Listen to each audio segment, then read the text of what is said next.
बिस्मिल्लाहिर्रहमानिर्रहीम। अस्सलाम वालेकुम। मैं सैयद इमरान शफ़क़त आपकी खिदमत में हाज़िर हूँ। इस्लामाबाद की लाहौर वापसी है और जो ख़बर मौसूल हुई है वो आप तक आपके नॉलेज में है, वो है कि जी के वज़ीर आज़म साहब जो हैं उन्होंने अपना जो लंदन का दौरा था वो उसको कर दिया है मनसूख़। अब मनसूख़ करने का जो मामला है वो क्यों किया है, अब इसमें दो तरह की राय हैं। एक राय तो वो जो इन्फॉर्मेशन दी गई है गवर्नमेंट की तरफ से, जो बात आप कह लें कि वजह बताई गई है कि जी कि वो चूँकि पाकिस्तान के अंदर सियासी और इंतज़ामी और पता नहीं क्या क्या फटे पड़े हुए हैं, तो इसलिए वज़ीर आज़म साहब जो हैं वो इन हालात में पाकिस्तान से बाहर नहीं जा सकते। वहाँ पे जाके उन्होंने करना क्या था, वहाँ पर बेसिकली दो काम करने थे उन्होंने। एक ये था कि जो बहाना था या जो ज़ाहिरी तौर पर काम था वो ये था कि पाकिस्तान और 6 जुलाई को गालिबन पाकिस्तान और इंग्लैंड का एक मैच है, कि क्रिकेट मैच है, तो उसमें बोरिस जॉनसन ने उनको दावत दी थी कि आप आएँ और दोनों भरा बैठ के इकट्ठे मैच देखेंगे। तो वो ज़ाहिर तो यही बात थी। अब अंदरूनी खाना मामला ये था कि ये चूँकि कई दफ़ा वज़ात ख़ुद कह चुके हैं खड़े होके कि यार कि वो मैं ख़ुद जाके बोरिस जॉनसन के पास जाऊँगा और मैं जाके कहूँगा कि ये नवाज़ शरीफ हमारा चोर है, इसको वापस करें। तो शायद उनके ख़्याल में ये था कि इस तरह का कोई मामला ये जाके करेंगे और जो चीज़ें हैं वो इस तरह करके सीधी हो जाएंगी हमारी इनके साथ। तो ज़ाहिर है कि इस वक्त जो मुल्क के अंदर की सूरत हाल है वो कोई बहुत जिसको आइडियल पॉलिटिकली नहीं कहते, क्योंकि या जिसको पॉलिटिकली कहते हैं वो बहुत ज़्यादा आइडियल नहीं है, क्योंकि इमरान खान साहब जो हैं उनको एक तरफ से तो पाकिस्तान की इस्टेब्लिशमेंट की तरफ से एक टेंशन दी जा रही है। दूसरी वो टेंशन है क्या, बेसिकली वो टेंशन पाकिस्तान को प्रॉपर तरीके से ना चला पाना है।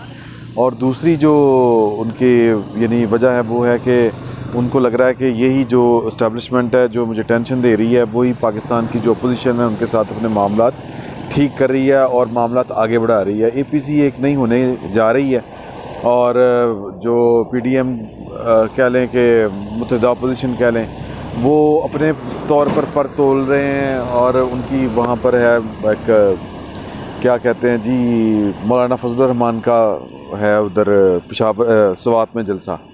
तो मतलब एक कहने का मतलब ये है कि एक पॉलिटिकल मैस क्रिएट हो चुका हुआ है।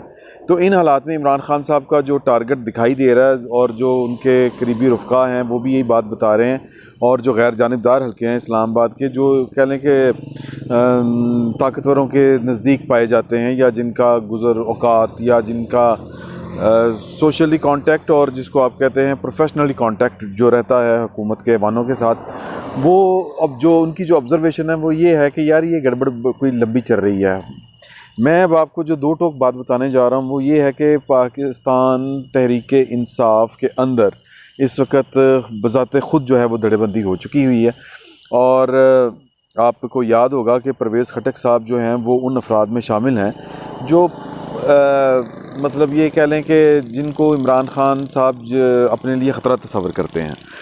और ये जो हालिया जो असम्बली में जो तहमटास हुई थी, हुलड़बाजी हुई थी, उसमें आपको याद होगा कि एक अफ़वाम तफ़हीम के साथ मामला आगे बढ़ना शुरू हुए थे कि पहले अपोजिशन लीडर को बोलने नहीं दिया जा रहा था और फिर बाद में उनको बोलने दिया गया। अब एक मामला कुछ तय पाए थे, अपोजिशन की तरफ से ये कहा गया था कि कासिम सूरी के ख़िलाफ़ हम ले रहे हैं अपनी जो करारदाद वो है तहरीक अदम एतमाद, और उसके नतीजे में आपको जो कानून साजी है जो की है आपने एक दिन में 21 कानून पास किए हैं, खुसूसन जो इलेक्शन कमीशन वाला कानून आपने पास किया है, इस्लाहात वाला, EVM मशीनें और जो दीगर वो इख्तियारात जो कर्टेल किए हैं इलेक्शन कमीशन के, वो आप कानून साजी वापस लेंगे और उसके लिए कमेटी बनाएंगे, तो अदरवाइज़ जो है वो मामलात नहीं चल पाएंगे।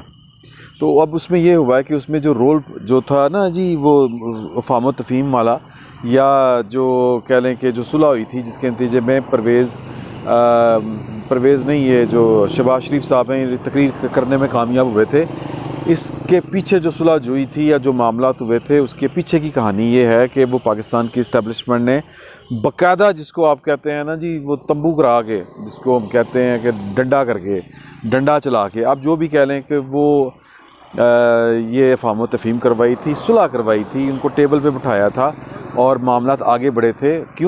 क्योंकि पाकिस्तान की इस्टेब्लिशमेंट की जो पहली ज़रूरत होती है वो बजट की मंजूरी होती है। इमरान खान साहब जो हैं वो बजट पास करवाने में इतने संजीदा नहीं हैं जितने वो अपने मामलात, अपना फ्यूचर सेव करने में संजीदा हैं। वो अपना फ्यूचर किस तरह जो है वो सेव कर रहे हैं, वो कल भी आपसे मैंने गुजारिश की थी, और उसके लिए वो प्रोपेगेंडा भी किया जा रहा है। उनके जो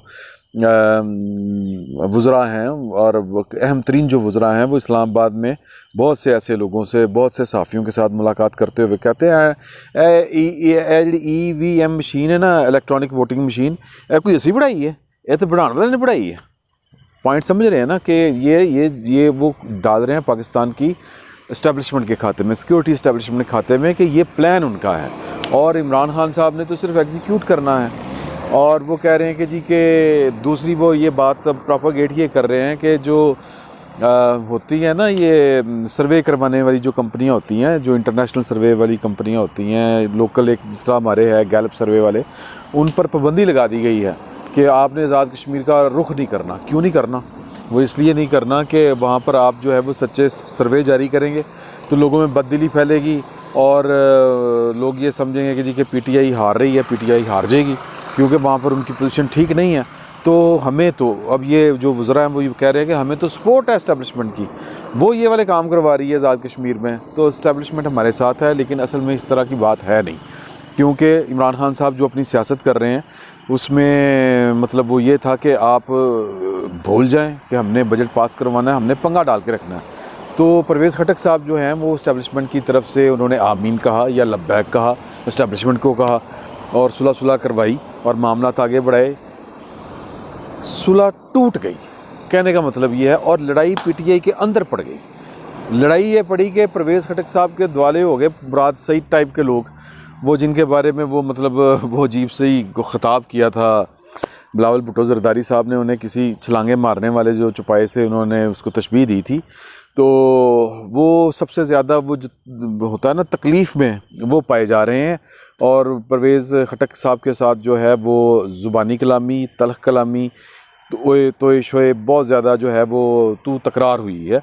और इसको आप ये समझें कि मुराद सईद साहब जो हैं वो बज़ाते ख़ुद कुछ नहीं है, मतलब शाह से ज़्यादा शाह के वफ़ादार तो वो हैं, लेकिन इस तरह के वो काम जो हैं वो इमरान खान साहब की उंगली के इशारे के ऊपर वो करते हैं।